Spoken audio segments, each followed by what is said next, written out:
Haleluya.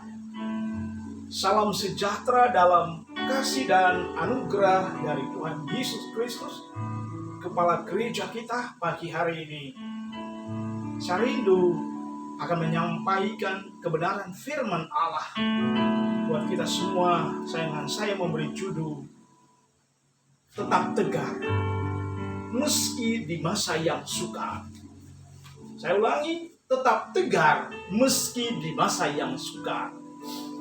Di dalam firman Allah, Daniel pasal 6, ayat 6. Maka berkatalah orang-orang itu, kita tidak akan mendapat suatu alasan dakwaan terhadap Daniel ini, kecuali dalam hal ibadahnya kepada Allahnya. Saudara yang dikasihi Kristus, dalam perjalanan hidup kekristenan, sudah harus tahu label kekristenan adalah memanggul salib setiap hari. Di dalam firman Allah, bagaimana iblis sedang menyoroti, bahkan sedang membidik kehidupan umat-umat Allah, sebagaimana Daniel pasal 6 tadi, ayat yang ke-6, di mana hasil daripada konspirasi 122 orang yang duduk dalam tabuk pemerintahan Media, di bawah kerajaan Media, dan itulah Raja Darius. 122 orang pejabat tinggi kerajaan Media, para menteri dan gubernur, bahkan bupati, wali kota dan bupati yang duduk dalam tabuk pemerintahan di setiap distrik daerah, menyoroti kehidupan sosok pribadi Nabi Daniel. Daniel adalah pribadi yang berbeda, yang dibidik oleh iblis adalah pribadi yang berbeda itu. Karakter Daniel adalah karakter pengabdi kepada Allah. Saudaraku, hasil daripada konspirasi dari 120 pejabat tinggi Media, mereka berhasil menggusur kedudukan Nabi Daniel sebagai salah satu di antara 3 pejabat tinggi. Dia adalah salah satu yang mereka bidik untuk menjatuhkan Daniel. Mereka memanfaatkan keyakinan. Saudara yang dikasihi Tuhan, Nabi Daniel justru di dalam ketenaran, dia justru menghadapi ancaman karena keyakinan yang dipertaruhkan hasil dari ketaatan Daniel kepada Allah. Dia harus membayar harga. Dalam ayat yang ke-17, dia masuk, dilempar di kandang singa, saudaraku. Tetapi karena Daniel memiliki keyakinan yang kekeh, yang kokoh kepada Allah, pada Allah Israel,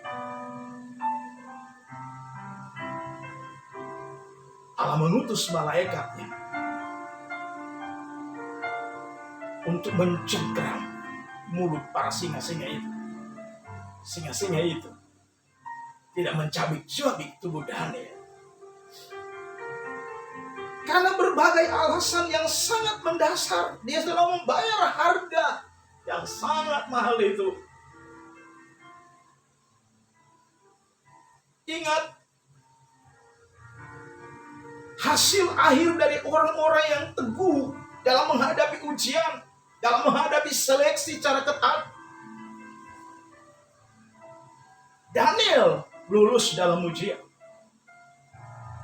Dia setelah lulus dalam ujian, dia naik level. Dia dipromosi. Pertama-tama saudara yang dikasih Tuhan, orang-orang yang menjahati dia dibinasakan oleh Allah. Di dalam Daniel pasal 6 ayat yang ke-25, musuh-musuh daripada Daniel dihukum oleh Allah. 122 orang tadi yang berkonspirasi mengganggu ketenangan anak Tuhan tadi mendapatkan pembalasan dari Allah. Dalam ayat yang ke-25, yang kedua, hasil dari pengorbanan Nabi Daniel di dalam kerajaan Media.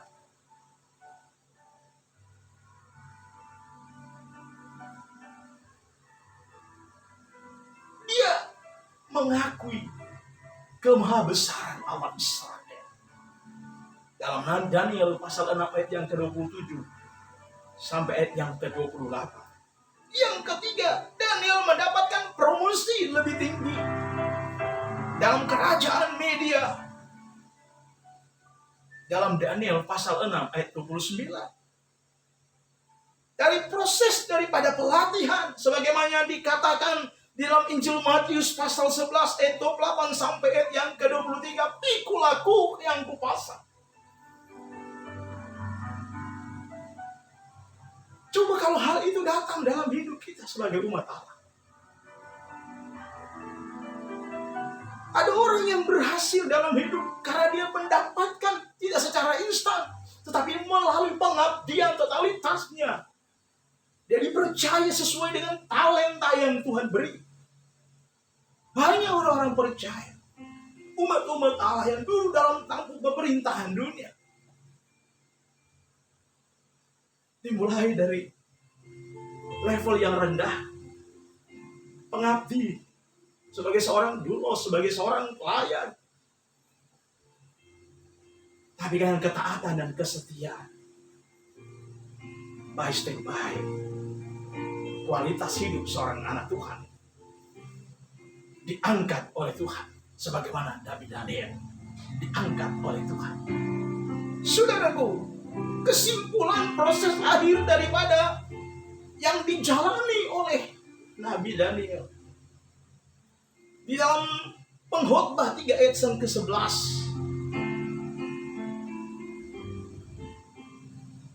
Dalam Pengkhotbah 3 ayat yang ke-11 dikatakan oleh kebenaran firman Allah. Allah membuat segala sesuatu indah pada waktunya. Saudara, keberhasilan Daniel tidak lantas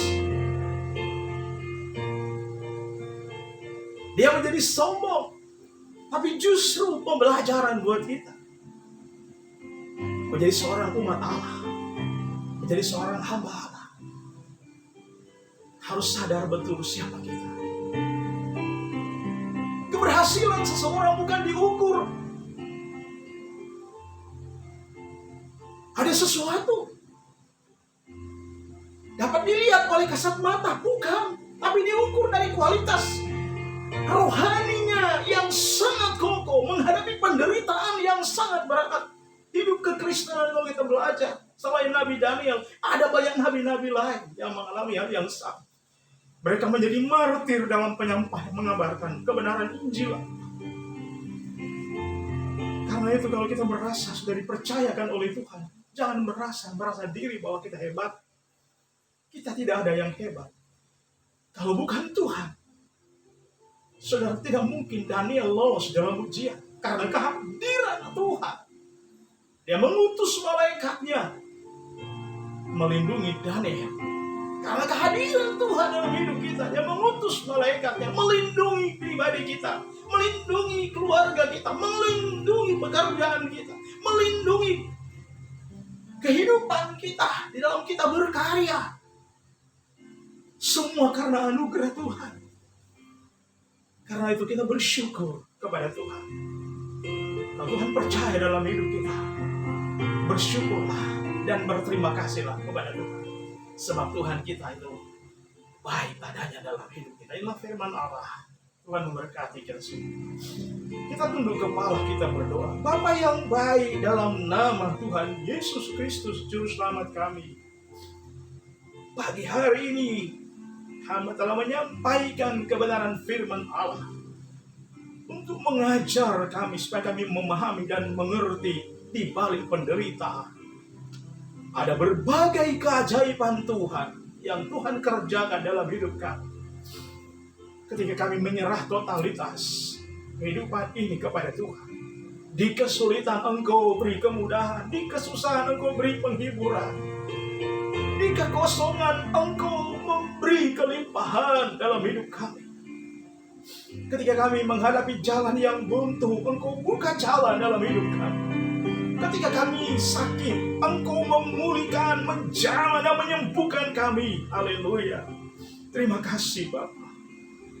Tidak ada yang perlu kami banggakan dalam hidup ini, tetapi kami bangga kalau kami dipercaya oleh Tuhan, baik jadi seorang hamba Allah maupun menjadi umat-umat Allah. Kami bangga karena nama kami tercatat dalam kitab kehidupan kekal. Terima kasih Bapa.